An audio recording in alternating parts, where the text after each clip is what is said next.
ارأیت من اتخذ الہہ ہواہ، کیا آپ نے اس شخص کو دیکھا ہے جس نے اپنے نفس کی خواہش کو ہی اپنا خدا بنا لیا؟ ارأیت، کیا آپ نے دیکھا ہے من اتخذ الہہ ہواہ، اس شخص کو دیکھا ہے جس نے خواہش نفس کو ہی خدا مان لیا؟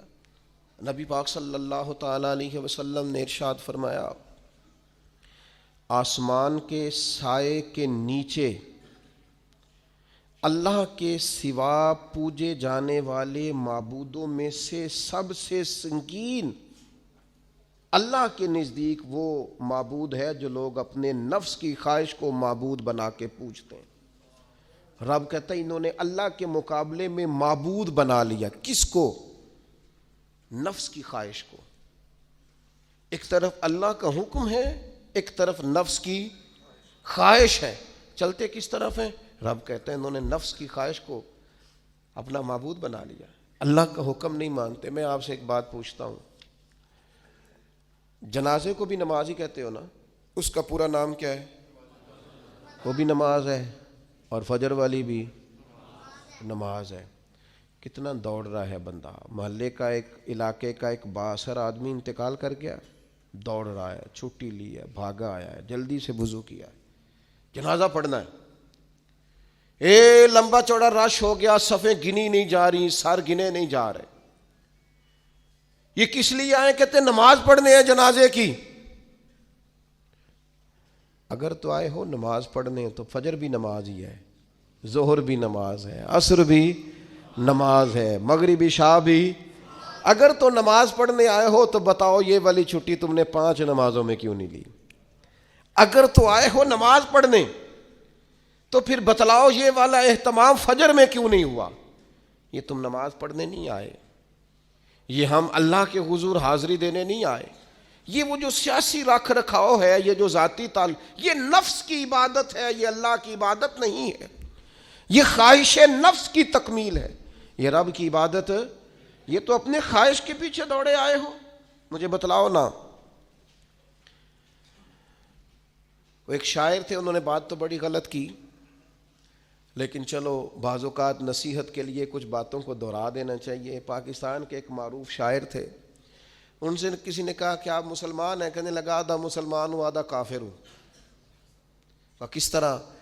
کہنے لگا اسلام کے اندر خنزیر بھی حرام ہے اور شراب بھی حرام ہے، لیکن میں خنزیر نہیں کھاتا، شراب پی لیتا ہوں، معاذ اللہ ثم معاذ۔ کہنے لگا خنزیر سے مجھے نفرت ہے، شراب میں چھپ کے کہیں کونے میں جا کے پیتا ہوں، تو آدھا مسلمان ہوا نا۔ کہ اگر تو میں دین کا حکم سمجھ کے نفرت کروں تو پھر جتنی خنزیر سے کروں اتنی شراب سے بھی کروں۔ تو کسی نے اس پر تنقید کرنی چاہی تو اس نے کہا ٹھہر جا ذرا سن، جس طرح شراب حرام ہے، جس طرح جوا حرام ہے، جس طرح خنزیر حرام ہے، ملاوٹ بھی تو اسی طرح ہی حرام ہے، حرام مال بھی تو اسی طرح ہی حرام ہے۔ یہ کیسی تمہارے نفس کی خواہش ہے کہ خنزیر نہیں کھاتے؟ کہتے ہیں کہ کسی علاقے میں ایک آفیسر تھا، تو وہ سب حرام مال اکٹھا کرتا تھا، تو کوئی کسی کی ضرورت ہی نہیں تھی اس سے بات کرنے کی۔ تو ایک بوڑھی اماں تھی، وہ بڑی حق بات کہنے کا مزاج رکھتی تھی، تو ان کی مرغی مر گئی، تو اس کے گلے پہ چھری چلا کے نا تو اس آفیسر کے گھر دے آئیں دیسی مرغی۔ تو وہ شام کو شکریہ ادا کرنے آ گیا، کہنے لگا اماں کمال کر دیا، دیسی مرغی تو کوئی کسی کو دیتا ہی نہیں۔ کہنے لگے بیٹے نہیں، کمال والی بات نہیں، مر گئی تھی۔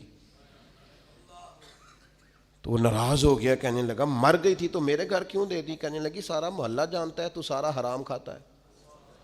تو میں نے کہا یہ کروڑوں حرام کھا گیا تو کوئی مشکل نہیں، تو ایک مرغی سے کیا تکلیف دے گی؟ تو وہ اللہ نے اس کے دل میں بات ڈالی، اس کو اثر ہوا، وہ رونے لگا، کہنے لگا بات تو ٹھیک کر رہی ہے، کروڑوں روپیہ حرام کا آئے تو وہ چونکہ نفس پسند کر رہا ہے تو وہ ٹھیک ہے، اور ایک مرغی صرف چھری نہیں چل سکی، مر گئی، تو اس سے الٹی آ رہی ہے، کہہ رہی ہے کیا مطلب ہے اس کا؟ وہ ہمارے ایک دوست ہیں، وہ کہتے ہیں ہمارے زمانے میں لوگ اس طرح کے پرہیزگار ہیں کہ ایک شخص کو ایک نیا جوتا مل گیا کہیں گرا ہوا، اس نے اس کا مالک ڈھونڈنا شروع کیا، کسی کا نیا جوتا گر گیا ہے سڑک پہ تو ڈھونڈتا رہا، ایک پیر تھا، ڈھونڈتا رہا، وہ کس کا ہے بھائی، کس کا ہے؟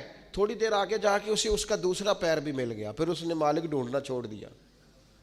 پہلے وہ نیک تھا کیونکہ ایک جوتا تھا نا، پہن نہیں سکتا تھا، جیسے ہی اسے اتنی تکلیف کی بات ہے امت مسلمہ میں، نفس کی خواہش کو خدا بنا لیا، جو تیری طبیعت میں آئے ویسے ماں باپ کو تو وقت نہیں دے سکا، ویسے اگر تجھے کہا جائے کہ ماں باپ کی طرف سے کسی یتیم بچے کا خرچہ اٹھا لے، وہ تو نہیں اٹھا سکتا۔ تیرے ماں باپ چلے گئے، ان کی وجہ سے تو کسی غریب بہن بھائی سے تعاون کر تاکہ ماں باپ خوش ہوں، احصال ثواب، وہ تو نہیں کر سکتا۔ دیکھیں چیلم پہ 50 پکیں گی، کیونکہ پتہ چلے نا برادری کو کہ جناب نے چیلم کیا۔ یہ نفس کی خواہش کو خدا بنا لی۔ سیاسی افطاریاں ہو رہی ہیں، کسی کی نیت پر شک نہیں، اچھی نیت سے لوگ افطاری کراتے ہوں گے، لیکن وہ گھروں کا بھی تو ہمیں پتہ ہے نا کہ جہاں لوگ آٹا بھی اس لیے تھوڑا پکاتے ہیں کہ کل بھی اس کی ضرورت ہے۔ وہ محلے کے گھر نظر نہیں آتے؟ افطاری کے لیے ایک سجن بلایا جو پہلے کروڑ پتی، اور بلایا کہاں سے؟ لاہور سے، اسلام آباد سے، فیصل آباد، تو جو تیرے ارد گرد تھے۔ نفس کی خواہش کو خدا بنا لیا۔ بندہ مومن کی یہ شان نہیں ہے۔